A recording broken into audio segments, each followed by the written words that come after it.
most of the cases, they have come across another kid on the spectrum, either in the office with a colleague or something, or they have some sort of awareness.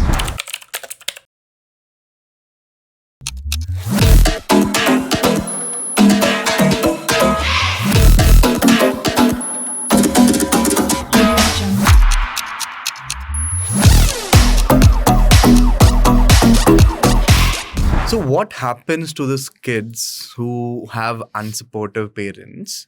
What happens to them? It's very sad, but the quality of life of a person with a neurodevelopmental challenge like autism can be scary about the quality of life that this person will have. Can it be called a hell?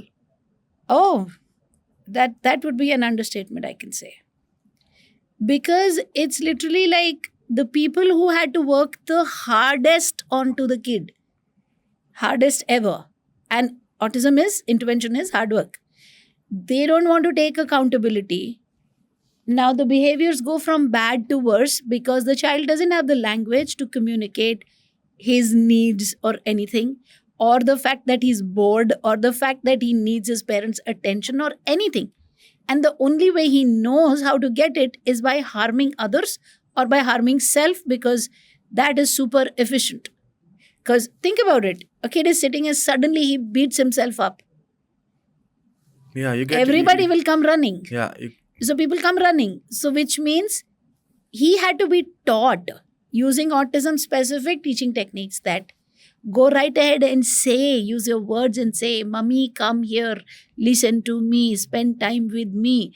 It had to be done from a very young age and for a pretty long period of time, so that can't be done can be washed away and broken down into smaller goals and slowly achieved that. Now, when that is not done and this kid is in this condition and he's old enough, strong enough, tall enough to give the parent a push, now the parents will then go ahead and tie the kid. Tie the kid? What else to do? Okay, chain him up. So many cases I've heard where they don't know how to save themselves, they're tying the child. Chaining him up. Yeah, like not literally like with iron chains or something, but maybe with a cloth or something. But yeah, refraining. So tying the kid up and stuff like that, which is so ugly to even talk about. But we've had so many people who come to us saying, what do we do? The second is they will stuff the kid up with sedatives and medicines and psychotropic substances as prescribed by the doctor for reduction of behaviors. Now, the big problem with that is there is only so much time that you can give these medications to children on the spectrum. You can't continue them for the rest of the kid's life. It's like at the most 7 years. And they have serious side effects. Beyond 7 years, you can't do. It's like written on the labels and stuff. And they have serious side effects. A huge amount of weight gain is one. Until you are giving the medication, the child is peaceful, is not hitting, is not hurting. Not because the child has learned, but because the child's brain is drowsy. Think about it. If you have not slept 3 nights continuously, not a wink, are you in a position to hurt somebody or do something? You're drowsy. You're like, yeah. So that medicine creates that effect. Worse still, in certain kids, they overcome the impact of the medicine. Right, because your body gets used to it. Yeah. Then you are putting in the chemical, which is causing the side effect of huge weight gain, of liver, troubles with the liver, and a lot of other side effects. And you are still not getting the behavior correction for which you were doing it. And it's scary to imagine what happens when that time frame of 7 years is over and the child is comorbidly obese. It's big to that extent, or maybe obese, if not comorbidly obese. And then the child begins to hit the parents because behavior correction and impulse control was never a part of the child's system. And one trigger and the child will lift his hand. And now it is a matter of saving yourself from being hurt in a way that you will never recover because your bones are aging and that boy or girl is big. And then begins the search for a ashram or a place where somebody will keep the kid with money. And my question, my only thing is, when you send your child to a place like that, of course you send with good faith that they will take care. They're saying so. But that kid was your responsibility. God gave that kid to you. You shun your responsibility and you assume somebody else who's not given birth to the kid will take better care of the kid. They will, really. They know there's nobody backing the kid. They can exploit him. That's what happens. So many cases going on. There's one case going on in Hyderabad where the parents were in US, Indian kid, like of Indian origin, parents Indian origin, and autism wasn't intervened the way it's supposed to be intervened for the longest time ever. And now they were in the threat because the kid was absolutely unmanageable. What do you do? So they came to India to leave him in an ashram. That kid was found dead. He was strangulated, sodomized, and in the post-mortem report, it was observed that certain organs were missing. Case has been, I know, it is gory. So sad. It is gory to talk about it. Case has been registered against that place. And the parents come for the hearings. And that's pretty much it. Keep coming for the hearings. The child is gone. And what kind of life? And there are numerous such cases. Another case happened in another place where the child drowned in the swimming pool. I'm not making these stories up. These are up with people that these things have happened. My point is, if you become aware to the perils of not handling autism at the right time, when the kid is 2.5, 3, 4, for Christ's sake, 5, 6, even 8, and start working on it and start behavior correcting, get the kid in instructional control, get the kid to listen to you. See, according to the 5-finger model which I developed, okay, way back, I've been working on the 5-finger model literally like a scientist for almost like 17 years now. But when I'd earlier developed it, you eliminate the behaviors and replace those with language. When the language is achieved, like I said, so it's completely science. What, who, where, when, why, how, and a combination of those. And you give practice, exposure. So it requires your constant involvement with the child. Not a feeble excuse. I don't have time. My office takes all the time. Yeah. Because at the end of the day, we human beings have been given a choice to choose. We don't have a choice to choose the consequence. The consequence happens, boss. You can't choose neglecting the kid right now in the name of work and then choosing a bright future as a consequence of neglect. It doesn't work that way. So be prepared for your choices, make informed choices. So when you develop the language, you put it in social. And there's a step-by-step process where you teach the child to become social and make friends. And when you do that, you start assigning small responsibilities. So at 21, when I say my son will manage himself alone in Delhi and his entire family being here, it's not out of magic. Yeah. We have been preparing him ever since he was 2 years and 10 months in whatever little capacity. Wear your shoes on your own. Yeah. Wash face. And as he grew up, go to the mall on your own. Take the bus on your own. And then you can't leave him. You are behind him in a car so that if he gets down at the wrong stop, you catch hold of him. Now at 21, when we are saying he live all by himself, we have sweat in peace. So we don't bleed in war. Yeah.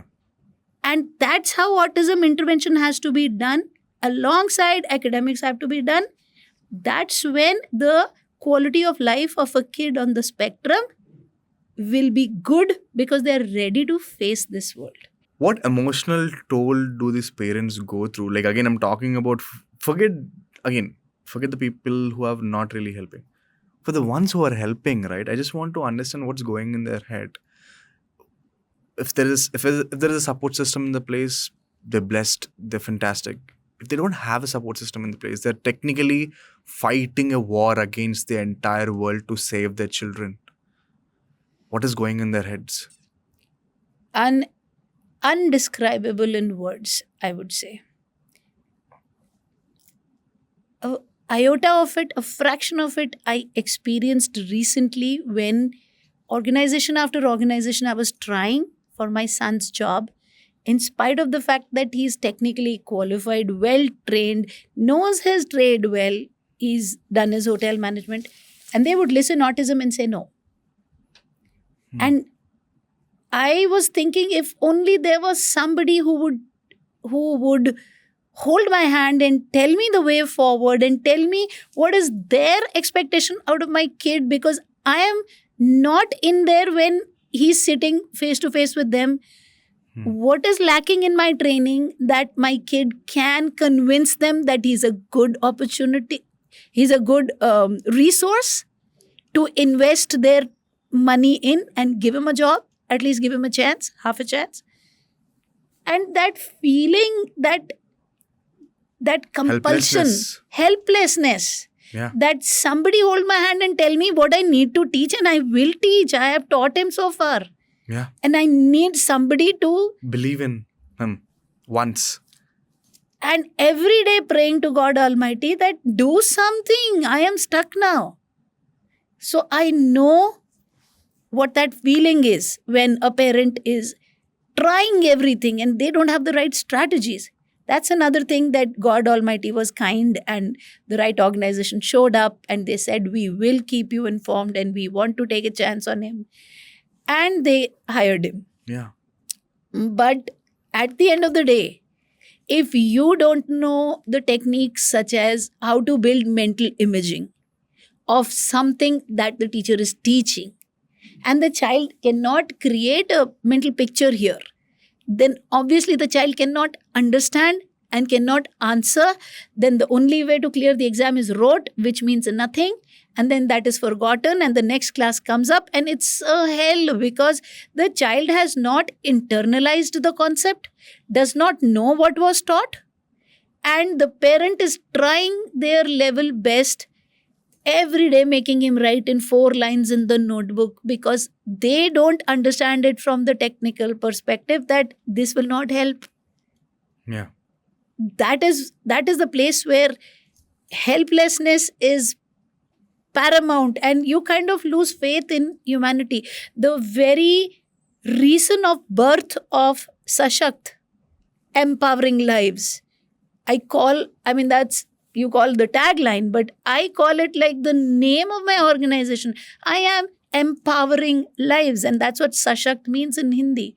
That I have, with my whatever, trial and error and experimenting with my son, with my bunch of students, with parents who agreed, and relentless hours across decades, come up with a system that helps them in all the 5 areas. How do you eliminate behaviors like they never come back? And we have thousands of testimonials of people who have achieved it and they have peace of mind. How to develop language? Again, lots of testimonials, and children have gone back to school and they are participating in debates. Every other day we have a teary-eyed mother, but that's not out of sadness, that's out of happiness, and thank God for it. So they're getting that feeling that somebody is there to hold hands and to give us sort of a GPS. At the end of the day, the hard work is yours as a parent. You have to understand this. Just like you cannot delegate death, you cannot delegate sickness. Okay, so and so, I give you so much money, you die in place of me. It doesn't work that way. You cannot delegate parenting of a kid on the autism spectrum. That's your job because the kid lives in your house. Others will be supporting factors. Rajni will be a supporting factor. But if you're a parent who is ready to take it in their hands and say, I will burn the midnight oil, I don't care. I will multitask. I will do, delegate, delete. I will stand up. I will fight. I need this kid sorted. Then I, Rajni Singh, and Sashakt Empowering Lives, and our entire community of special educators, the entire system is there to support you in this war. It's not a war against autism. Autism is nothing that requires a war against it. It's a war against the darkness of lack of awareness Right. about strategies to deal with autism.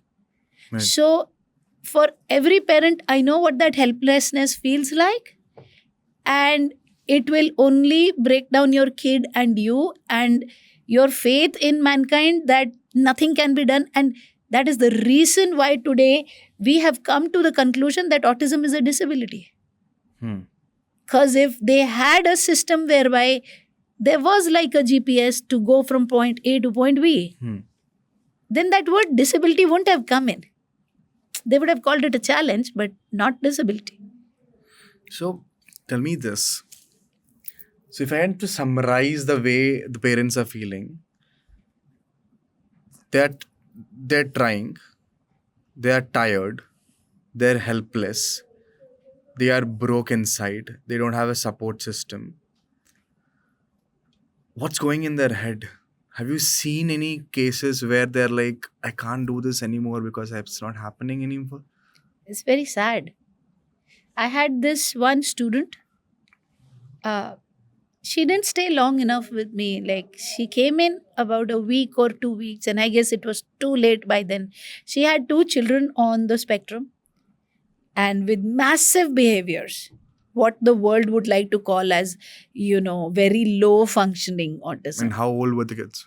I think 8 years. They were twins. They were way past the time we can help them. No, but that's fine. Behaviors can be corrected. We've corrected behaviors at age 21 also. Wow. Okay. Yeah. So, and this mother was fighting alone.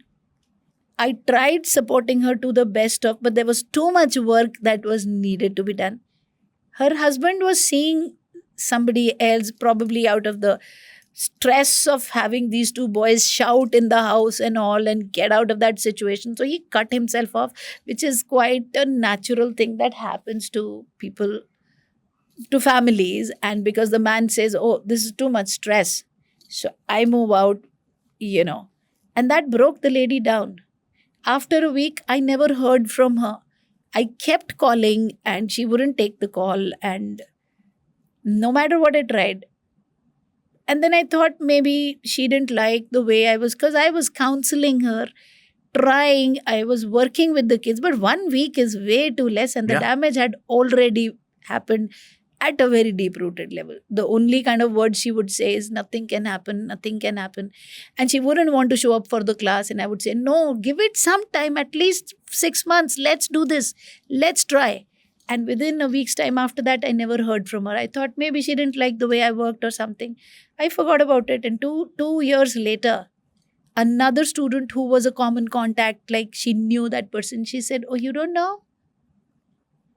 She named her, I will not name her. She committed suicide. She was gone. And now that father who was not there for the kids, I have no idea of what happened to the kids thereafter, because I had also moved from Gurgaon. It can be very, very, it can be scary to even imagine the state of being of families where intervention is not being done properly like it's supposed to be done. And the only way forward, as I will say, is you need someone who can give you hope by means of showing you some success stories. You need someone who can give you strategies so that it is not just fake hope. You need someone who can show you successful students to say, well, this is how they followed, this is what they did, this is where they are, this is what they look like to begin with, which is pretty much like you. So if they could do it using a set system, so can you. You need to rise above despair and start taking things in your hand one step at a time. You need somebody to encourage you on small, small, small, small achievements, okay? Not just beat you down. And if you have a system of support like that, then anything is possible. Yeah, very true. So, when you're saying this out loud, right, I just realized that you're coming from a point of experience. Let me say personal experience. I want to like go down the story. I want to know because you yourself have Jay, who is an autistic child, and I would say it is an inspiring story, right? The way, again, it was not this all the time, I'm pretty sure. I would like to break down what was the age you found out, how was the support system like, what were you doing then, and then how did you go from where you were helpless to where you are right now, helping and empowering a lot of people? Because that story is something I think everyone should hear about. Yeah. Because you come from a point of personal experience and a problem which, hey, I've seen this, I've done this myself, and I'm pretty sure I can help a lot more to do this. Yeah. Let's get started from there. What were you doing back then when Okay, Jay was found? Yes, I'll start a little further down. I was a fresh MBA out of college and huge, very ambitious, want to be on the cover page of the business magazine and all of that stuff. Yeah, and very cutthroat. Like, okay, I have to grow forward. When I say cutthroat, not like in an unethical way, but as like Zealous young. yeah, that's the right word. And from hailing from a Punjabi family, where the parents are very particular, they have their own schedule, they don't consider that, okay, what is going on in your head, but okay, 10th done, 12th done, graduation done, post graduation done, okay, started job, okay, marriage. Yeah. So I got married after 1 year of work, and all was going fine. And I was by then business development manager with HDFC Bank. And then when Jay was born, I wanted to spend most of my time with him. Yeah. As a mother. And I thought when he'll be 2 years and he'll be talking, because he's not talking right now. For some strange reason, I was always worried that if he's not talking, God knows his milk, if the maid will drink and give him water. Yeah, such kind of things.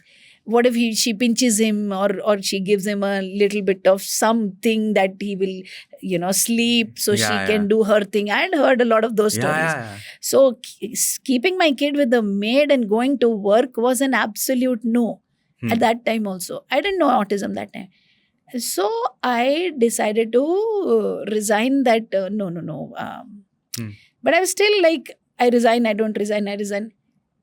Until then, and I'm very peaceless and I'm very unproductive in my work. Suddenly, the very productive Rajni the scales going down. And every day waking up to, I need to take an off. I need to be with the kid. And now the kid wouldn't talk.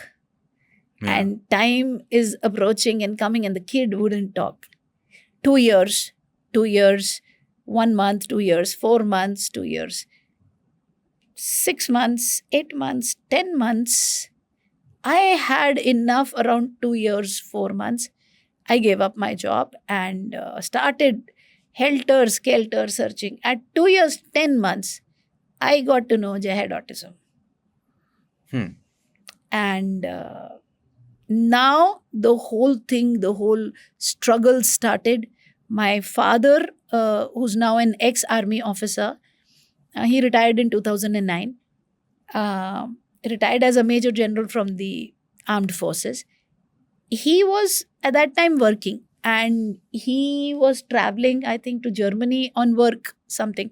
At the airport, he found a book which he bought and he sent me. And I was very angry with him that why you have to send this book. Because like everybody else where I talk about denial, I wasn't you were in denial yourself. I wasn't the Wonder Woman, like the female version of the Superman that I am having the acceptance from day one. I hated the word autism. I hated it. Before this, you never had any clue about autism. No way. I searched it on the internet. AUTISM, like that. What is that? When I was told by The doctor. the people where I went for the Mhm. assessment, the doctor, that this is what it is. After that, I started searching, and then my brain would not. So I know when parents come from a place of denial, it's very natural to be in denial. Right. This So can happen to anybody. This can't happen to me. Yeah. Okay.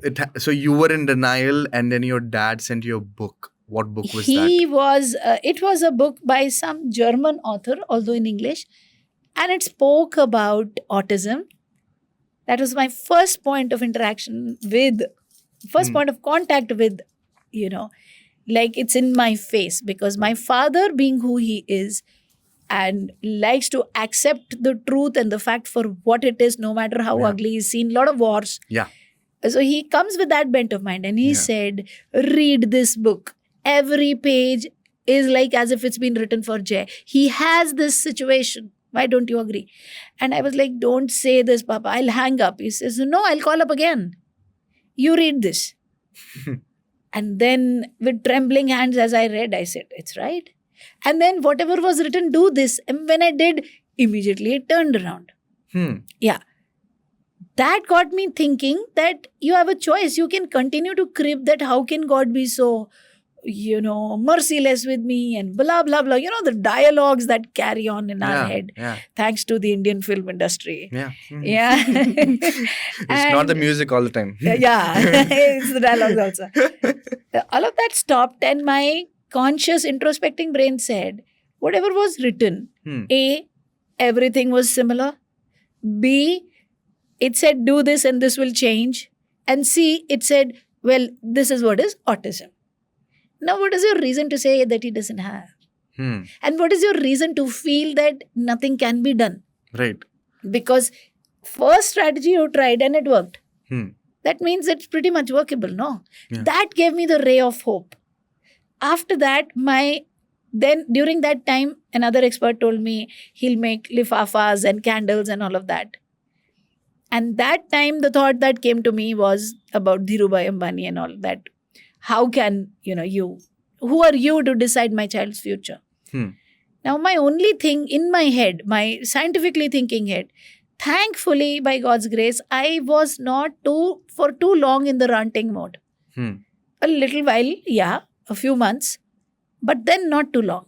Because I understood that this can be helped. Yeah. Yeah. So now the mindset was, the trauma was kind of getting aside, and the mindset was getting built that, yeah, this can be helped. So now my next endeavor was, and my brain said, if somebody's organ gets amputated for some accident, anything, injury, it will never grow back. You will put a prosthetic, but it cannot grow back. No. We don't have a single example across these many billions of people that it has grown back, because that's not how it works. It's not in the genes. Is autism like that? That if it is there, then nothing will happen? And I said, if I find one success story, one person who's successful with autism, that means something can be done. So I set out on the lookout of people who are successful with autism. And I got Temple Grandin, and I got Sean Baron, and I got all sorts of people. Then I got to know that the creator of Pokemon was an autistic man. Yeah. It's such a beautiful Well-known, series. Then I got to know that a lot of prominent people are on the autism spectrum. And then my brain started thinking, what is so special in their pizzas which does not exist in my paratha? That their kids will become doctors and PhD and God knows what all, and entrepreneurs. And my kid has to make do with this definition called disability, handicap, blah, blah, blah, the big words. I don't want no big words. Now that cribbing, ranting was gone, I lost my job, I wanted to do this, I'm not even concerned that job is not there. I'm not interested. Now I was a curious investigator. Where does this start? You were a woman on a mission. Yeah. Yes, that's the To way help to your say it. child. Yes. Yeah. During that time, there was massive opposition. That's how I know what it feels like for women who have opposition from the families, because they were not in the same frame of mind as I was. So, in laws, husband, everybody. And I would catch hold of every possible training from good institutions like Action for Autism. And whatever they told me, I would follow to the T.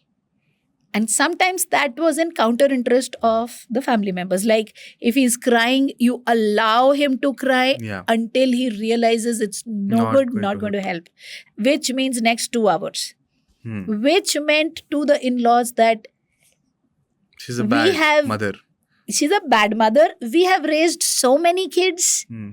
We know how to raise kids. We are telling her to soothe him and give him that candy which he wants, because of which he's banging his head. And she's not. So, in a way, through him, she wants us out. You know, the dynamics of the family. Yeah.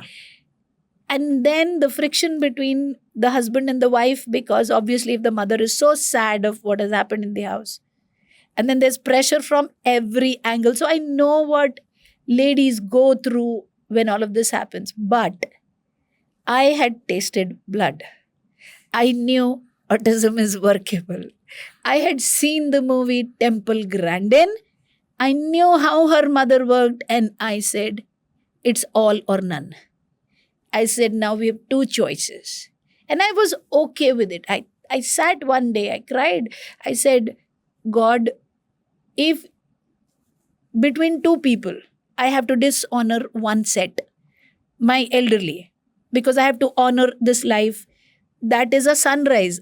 Me and in-laws are sunset. We're going to go down. This one is going to come up and without us. And you have to punish me for dishonoring. Okay, I'm fine. You punish me for dishonoring the elderly. Yeah. That's not my intent. Right. But I am okay with a punishment in the court of justice. I stand here vulnerable in front of you. Do what you have to. I have my priorities clear. And I'm okay for a punishment. I'm not here to earn brownie points that, you know, she's such a good bahu and this and that at the expense of my child's future. It's a no.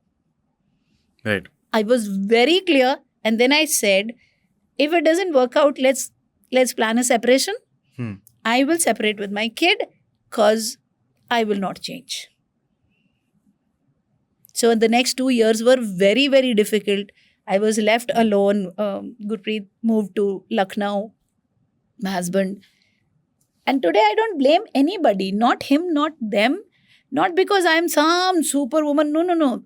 That's how it is. If maybe I was in their place, I would have been the same. Because they did not understand the situation. They did not know why I was doing what I was doing. But I was different because I was empowered. Because I was taking the training, and that's what I want to keep coming back to. Get empowered, because that's the game changer. 2 years later, these people came back to me when they saw the massive shifts in the boy, and they said, we are sorry. Now, and they sincerely apologized and said, we didn't know, and I know they didn't know. So I don't hold anything against them. I'm just showing the way the society is made up. There's lack of awareness, and that's the only evil. People are not evil. Now, things were different, and I got the moral support from in-laws and all. Although, you know, the shouting and the yelling of the kid was too much, so they decided to bless from a distance so that, you know, out of their, grandparently love, they don't spoil anything, for which I'm thankful to them. And I was allowed my ways, which is not hitting and beating, but proper behavior correction, not losing my cool, but not letting the boundaries loose. Soon I had a kid who was in the mainstream now, reading, writing. We started with a special needs classroom. Then there was a fight to shift him to mainstream also. I left that school because they said that, no, we will not. And I said, I trust my child. They said, you'll ruin him. I said, no, let's see. So again, I pulled him out, and by God's grace, what I did was he cleared grade 2 and he had to go to grade 3. I repeated grade 2 because you cannot expect too much that he'll settle in a class of 40 from a class of 5 and then take up new curriculum and learn. I said 1 year back is not so much of an issue. So very practically thinking, I said, let's put him in grade 2. So he went to grade 2. So syllabus was easy and we could focus on the other aspects of what the teacher is saying. You listen to the teacher, don't run away from the class. I've seen all of that. Throwing the pencil or doing things that will cause attention. But slowly over a period of time, and then grade 2, 3, 4, 5, 6, it went on. At places he could do academics, at places he couldn't. And I would research how to teach him. So I would take him to the park. He used manipulatives, patte, kide, bugs, ladybird, different kind of things. Fish in the aquarium to teach academic skills like addition. Okay, count how many. Now count how many blue. Then writing, sitting at the dentist. So like this, off and on, but not letting it go. Comes grade 8 and we are in big trouble. He was now talking reasonably okay, doing things, but until grade 7 he was in. They would modify his syllabus to suit his need. Grade 8 he was in, because we had shifted. My husband had shifted, so we had shifted. And grade 8 they said no modification of syllabus. This is what it is. So now he had a 1.5 out of 80. A 2 out of 80 after studying like 8 to 10 hours every day. No happiness left in my kid's life. Me also working like a machine. How depressing it was to see the mark sheet with 1.5. And you lose it with your kid that maybe he can never do it. So I understand when parents lose it with their children, they lose the faith that, no, I'm wrong. It is a disability. He can't do it. Right. Because it came to me. Yeah. But trust me, your child can do it. Our methods and ways are wrong. Entire of my color coding, what I developed, the mental imaging techniques I developed was during that time when we were trying to stay afloat. Right. And so you created your own system on how to help him out. Yes. Right. Step by step, little by little. During that time, somebody said, why don't you try the National Institute of Open Schooling, NIOS?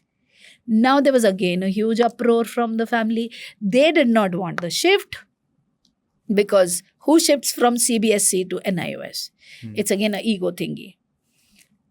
But shifting from CBSE to NIOS would mean an easier curriculum, and NIOS gives you access and entry to all colleges across the country. So there's no problem because it's government approved and syllabus is easy. So he took subjects which he liked. So he took economics, he took home science, not just painting and music, not just those subjects, but little bit complex subjects. And he scored a 72.8% on his 10th mark sheet.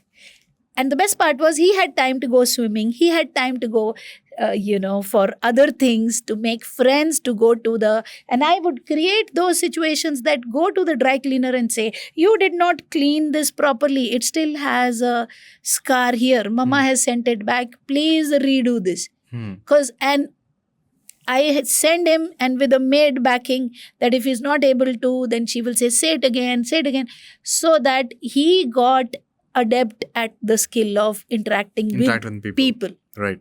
Because he had the time. Right. And that's another important thing I want to say. Don't push your choice of ambitious syllabus on your kid just because you want the mental satisfaction.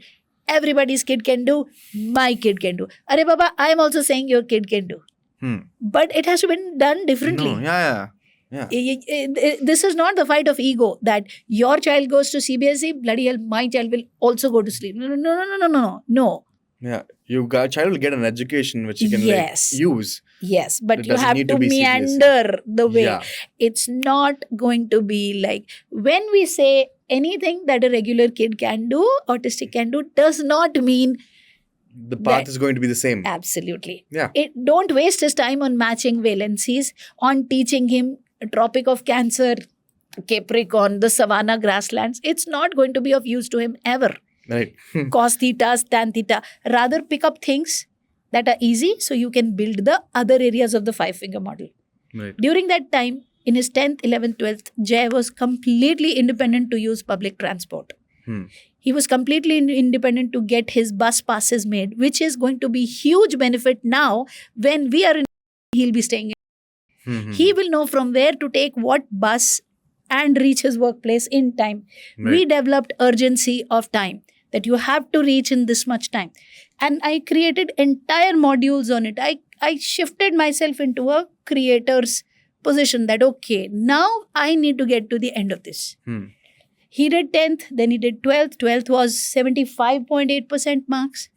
And then we did have a little bit of struggle around, actually little bit is an understatement. We did have struggle around college, but then one college did give him a chance. And he got into hotel management. So 3 years he learnt there. After that came the huge struggle of people saying yes to this autistic man who sounds rather robotic, and they don't want to take that responsibility or burden. And so I got comments like, he has no respect for seniors, and he doesn't say yes sir, he says yes, because that's how he talks. So if you ask him, will you be able to work that hard, he will say yes. Are you willing to put in the extra hours? Yes. Do you know how to make this dish? Yes. And I can show you if you want me to. But that's autism. That's how he is. So a lot of people tell me, why don't you change that? You have answer to everything. No, I cannot change his basic makeup, his wiring. Yeah. And I would want to respect that. And want to make people aware that if he talks like this does not mean disrespect. He means disrespect. Absolutely. It means that you have to accept people with their diversity. So we approached 10 plus colleges. We even went the Sifarish way, like asking somebody to get him in. As luck would have it, he could not get in any of those. And some of them said, you don't even know the basic skills. To which I lost it totally, not on them. On your kid. On my son. And I said, you wasted everybody's time and my time, and I should have thought, imagine you can still lose faith in your kid after so many years. This is happening right now. This is right now. This is happening right now. Right now. A week ago. And I told him, I work on autism and I'm going to train you on this. This is an entire thing, a business your mama set up. We train people. I will teach you how to train people. You do the webinars. Forget about cooking. You're not meant for it. Because they told me he doesn't even know the basics. He said, Mom, they asked me 4 questions. I answered 3 correctly. 1 was wrong. I did not know it. I told them, I do not know, but I will try. And it was wrong. And then he brought his textbook and said, see, I did not say wrong. But I was too mad to listen to him. And I said, I don't want your stupid explanations. Just go away. What he did actually taught me a lesson for life. I remember, my husband saying very, very long back, when Sachin's bat speaks, everybody gets quiet. That was when sometimes I was facing some problems in my career. And I could see those genes, Sachin's bat speaking, to quieten everybody. He started preparing 1 dish in the morning, 1 dish in the evening. Every day I come, he has done plating, he has kept it, he has done nicely garnished it, and he's made a video of doing it. And he started sending those across to people. And one of those that he sent it to was, wow. That is the biggest. Wow. We tried our resources, the so-called influential parents and and couldn't get him placed somewhere where people wanted to reject him. Oh, he doesn't know this. So when I share my heart with you on this, I want to bear it all to parents that it's never going to be a very easy way forward. And there will be times you will also lose it with your kids. You'll also be tested. Yes, yes. And they called him and, almost like for quite some time it went on. It was going on. I didn't know this. Like August entire, he was already doing it. And then Once they called him to say, we are sending you the offer letter. He says, wait, talk to my mother. And he gave me the phone and I have no context. No clue. No clue. I'm like, who? I'm thinking girlfriend or something, and I'm further infuriated that here we are struggling. तुम girlfriend से बात कर रहा है. तुम क्या कर रहे हो? What's going on? Right. Looking at his face. And he's sitting there, talk. And I spoke, and she says, yeah, I'm from the HR of... I'm listening to the name. Not even Courtyard by Marriott, which is a slightly lesser property, or Fairland or anything. Nothing. The hub. And the highest, the biggest one, it's like somebody talking about IIT. Yeah. And I'm like, okay. And now I'm scared. And she says, but he'll have to come. And just a few days ago, I was telling my son, you're no good. And then I was guilty as hell for tasting the amazing dishes he was making. And I said sorry. And I hugged him. And I wanted to cry. And he said, it is okay. And now here we are. And we have to go. So long story short, I went and I met them and I realized that organization is very, very high on inclusion and diversity. So when Jay was trying to contact people, and I saw so many people he sent all of this desperately to, because when I was saying you will be with mama in my business, you will not do this. And he said, I will cook. Because his priorities were very clear. That is how strong our children on the spectrum are. We need to support them. Yeah. And then I went to them, experts in my field, I discussed with, they said, please talk to them about his condition. Only for me to go there and realize that they're already very aware, they're sensitized, they have more people. And so his robotic way of talking wasn't their benchmark to judge his abilities. So the point I shared this whole thing at length is that you will have people who will appreciate your child at the end of the day, your child's skill. He did get schools, he did get colleges, he did get people who held his hand, and finally now this. But if your child's skills are not to the extent that you can even go and have a door closed on your face, then what are we talking? We had 10 doors closed on our face, slammed on our face, and the 11th one opened. But we could approach the 10 doors because he had something in him. Yeah. So if you are not taking action at the right time, you don't even have the option of getting to those 10 doors, is my point. Yeah. And this is not overnight. This is not what something a CFGF diet will shift. I know I'm opening a Pandora of worms and Pandora's box of worms, and a lot of people will be like, why this and that. But I'm talking my experiences of what has worked with me in life, what hasn't.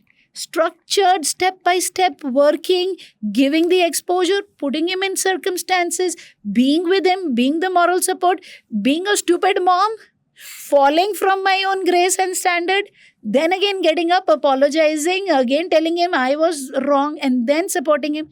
That works. Yeah. You have to, at the end of the day, get out of the stands and get into the game and start playing the game. Right. So let me summarize. So you had your autistic child, diagnosed at 2 years at 10 months. Then he went on and completed his 10th grade with 72%. Then he completed his inter with 75%. Then he got into a college, completed his hotel management course. Then got placed in the most prestigious. And you were able to support him through the entire process with all the support systems you have built over a period of time, and using a system called the 5-finger model. Yes. I'm still at it. Yeah. I'm still jittery. We have to shift to 15 days I'm going to be with him and then fade myself out. And he's going to be staying alone. Yeah. Right. Yeah. What is the 5-finger model? Okay. So the 5-finger model is a structured way of dealing with autism. Mm-hmm. First of all, seeing what is on my plate, and then saying how much can I do in a week, in a month. knowing that consistency is the name of the game, and you are into this game for a decade at least. At least. At my time, I didn't have the structured approaches with me, and the way of working around color coding and all of that, it developed along the way. So it took me like so much of time, almost like 2 decades. But for people now, it won't be that long. But it's not going to be 6 months. It's not going to be 1 year or 2 years. Let me put it very clearly. It's a long-term game. Yeah. And you have to have your priorities clear. Please don't say to yourself, I need to go to the office because my independence, I understand. I understand self-esteems are at stake. But there's something bigger at stake, which is the child's future. Yeah. So at some point in time, we all will have to make some sacrifices, because for a major priority, you have to sacrifice a minor priority. I mean, let's not beat around the bush. Yeah. So 5-finger model starts with behaviors, then language, then social, then self-help, and finally academic skills. How it is done? You eliminate behaviors using behavior correction techniques, scientific techniques. No jagda, no gussa, no hitting, no nothing with the kid. Okay, all of that doesn't work. Okay, it's counterproductive. Don't do it. Okay, don't shame the kid. All of that doesn't work. No guilt shaming, nothing. Setting proper boundaries, expectation setting, preempting, sense of loss. Sense of loss means, okay, you love this halwa. I am sorry, we will make the halwa and we will have to eat it. Your share can be kept in the fridge until tomorrow when I see you better behaved, and then I can probably give it to you. But today, you're going to have to only look at people having it and you will not get it. Right. So like this, you build it. Some people say, so much of language my kid will not understand. I agree. So you have to start small. Sit, no toffee. You sit, you get. No sit, no get. And then physically follow through, put the kid there and give 1/1,000,000th of, because sugars are not nice. So little bit. So the rest is, of course, you break it, you give. So the kid knows there's more I will get. Slowly get the kid into the system of listening to you, sitting and working. Right. Develop an entire system of reinforcers around it, which we teach at length in our, various programs. I can't do that here because it's a 1-day training complete. How do you develop reinforcers, which your child will like, which will be customized to your child? Then once you have behaviors corrected, which takes typically 2 months, and the complete behaviors are gone, okay, then you start the process of teaching them language using the language pyramid, the what, where, what, who, where, when, why, how model, basic pyramid, advanced pyramid, and then the critical thinking and reasoning skills model. Okay, so the entire model is laid out, how it is done. So that's a part of the program. So it goes deep down, and we teach the child the skills to imagine and to even lie at times, because he has to survive in this world. So he can't go and say, I was lazy and that is why I did not do my homework. He cannot say this. So if he's not done his homework, then how to cover it up a little bit like that. Once the language is developed, like you don't wait all along until the critical thinking. Little bit language is developed, you introduce social. That is again broken down into smaller bits where the child has to first be taught that, okay, you independently will say hi to somebody, you can't push. Okay, you will say bye when you're leaving, you'll ask a question, how are you? So there are ways of doing it. And then you sit down with the kid at home scripting. So you say something, you say, okay, I am Nanima, grandmom. You are you. Okay, let's do this. Okay. Now, understand, if behaviors are not corrected, there's a big lock on your child's future, because you are saying, okay, let's do this. You talk, I talk, you now say this. And child says, no. What are you going to teach? Yeah. So the child has to be in instructional control. Behaviors have to go. Yeah. Okay, so that's the key. Number one. And then, you develop social skills and get the kid to party with other children. That comes much later. Yeah. So but behavior and communication next. And you replace it with communication. Yes. Yeah. And then you do the social. Social. Right. So it's technically the Maslow's hierarchy as we go on. Right. So So behavior and then communication and then social and then comes. And side by side, you have to be trusting in your kid and not you have to be ready to be out of your comfort zone. Right. Mothers are like, okay, I have to go make tiffin for my husband. I have to make chai for my in-laws. I have to do this for the elder one. And now, if I stand here on his head and say, brush your teeth on your own, I will not touch the brush. I don't have so much time. I'm going to pull him. Okay, you're ready. Let's go. And push him to the school bus. Yeah. Nothing can harm the kid more than this. Yeah, you need to be patient. You need to So be diligent. you have to be the kingmaker. Hmm. So at 9 p.m. you say TV off. If husband says say no, please. Because the child cannot be sleeping less. I am sorry, it doesn't work that way. 9 p.m. TV off. Kid sleeps early, wakes up at 5. Right. You say, you got 1 hour, dude. Brush your teeth, take a bath. The bus will come at 6.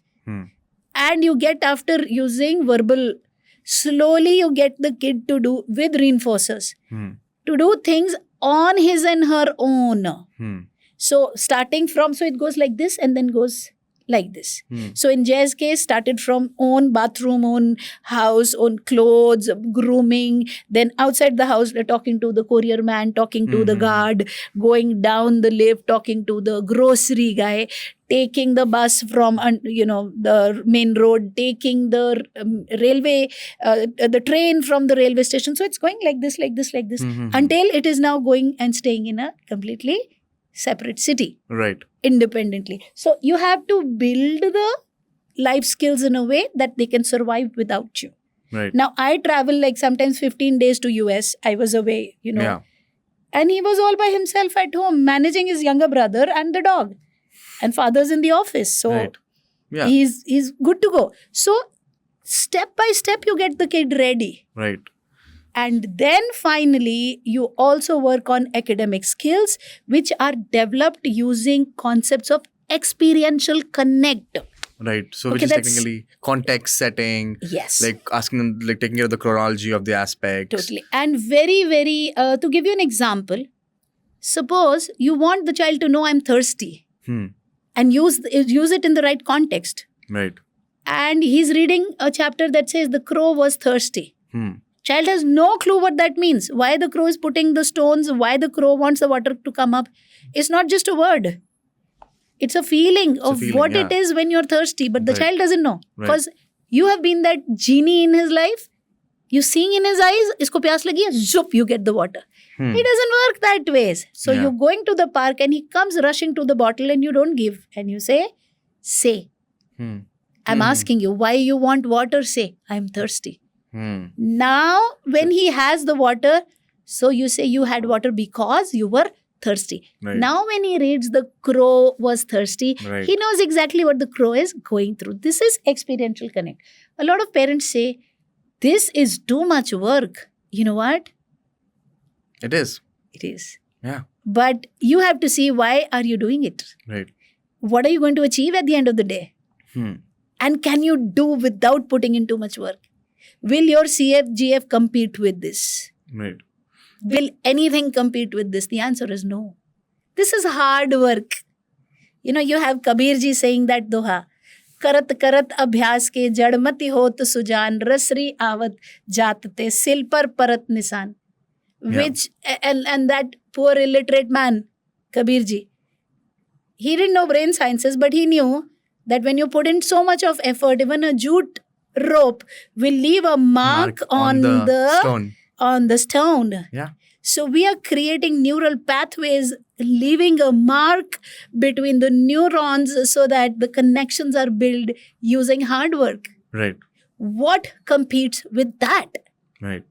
And what is the side effect of that? Side effect is you have to give up on certain other things. Yeah, you have to give up on certain things, And and focus. you have to. It's forget giving up. It's much more reprioritizing your Totally. life for something much more better. Totally. Right. So behavior, communication, social skills, and then Life skills, independent living. and academic skills. So Academic this is the 5-finger model. Yes.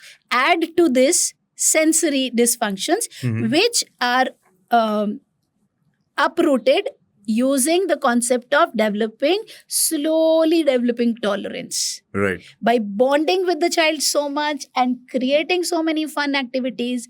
It's like if you're having a mild headache and I get you so busy with so many other things.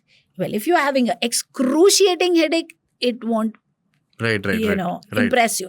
But if you're having a mild headache, Yeah. Just like shifting my focus to something else will really, really help most of the times. And that works the same for so anyone. sensory is dealt the best by getting them involved into meaningful activities through the day. Right. For that, a parent has to learn the 5-finger model and say, my child's day is going to be scheduled out of this activity on language, this on self-help. Right. Even opening the sweet peas is a fine motor activity. Yeah. And it's teaching concentration. It's teaching sit at a place and work. Yeah.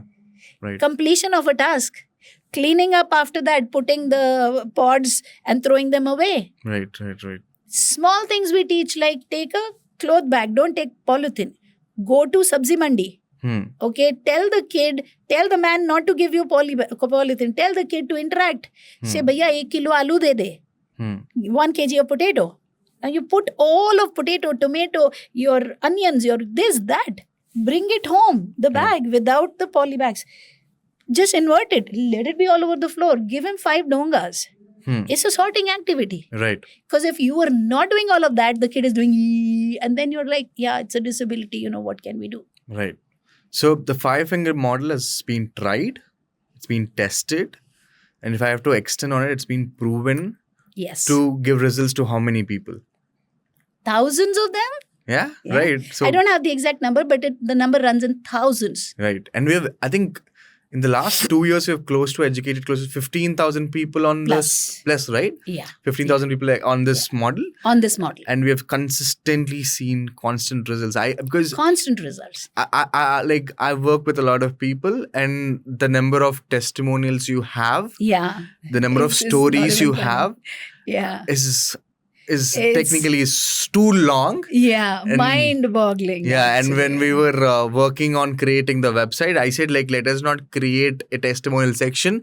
For Rajni, we have to create a wall of testimonials. It's a complete page altogether, which is endless, infinite scrolling. Jata hi raha. Yeah, that's how it is. Right, and it's such an empowering feeling, right? Yes, so yes it is.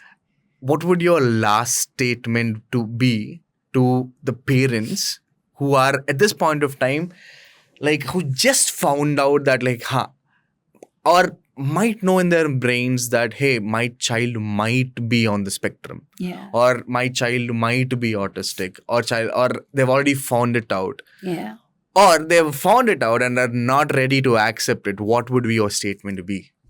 My statement to parents would be, one, Rajni is not enough for the autism fraternity.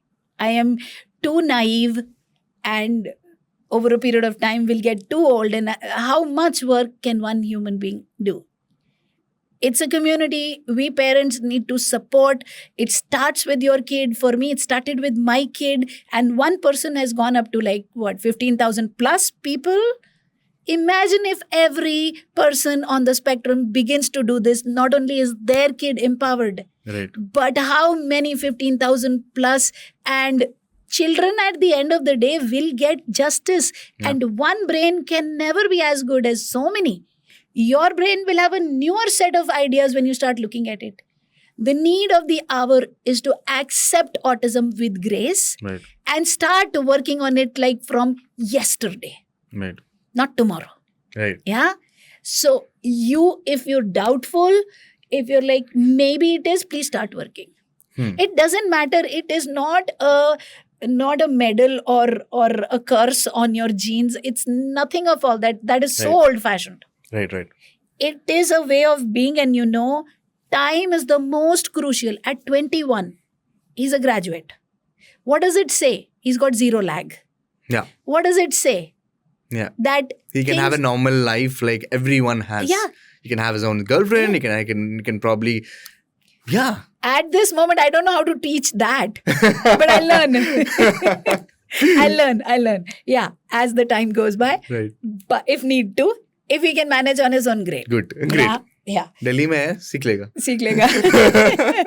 Yes. So the point is that he still doesn't know matching valencies. He still doesn't know cos theta, tan theta. And because I did not force him to learn all that, we have a 0 lag. Yeah. Because he knows how to interact with people. He knows social skills. He knows how to crack interviews.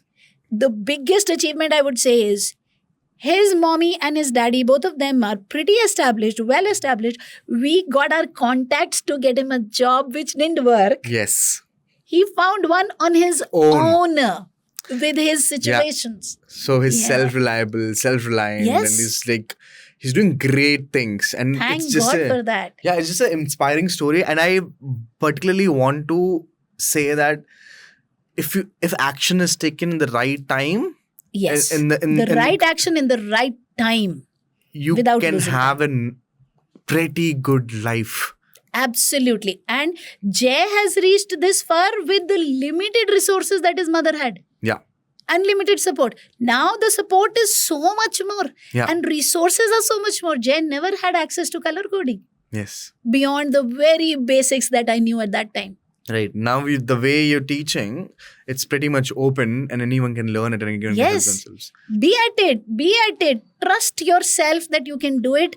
Trust yourself that if God trusted you with this kid, don't at least let God down. This kid has nobody other than you. Yeah, I think that's a strong statement. And the one very selfish thing that every parent on the autism spectrum should live for is the feeling of freedom from the cage of the words, what happens to him or her after I die? Yeah. I think when they have their own system in place, when they can lead their own life, that is taken care of. That is taken care of. Once that is taken care of, you're free. Yeah. You're free. You can die peacefully and live peacefully. Yeah. I more importantly, live peacefully. Yeah. And also have died peacefully. I think that is a great way to end this. Thank you, Rajni. Thank you for doing this. Thank you so much. Thank you for having me here. I hope this brings about a shift to anybody who listens to it. And like I like to end every time. May each kid win. Yes, may each kid win. Thank you. Thank you a lot.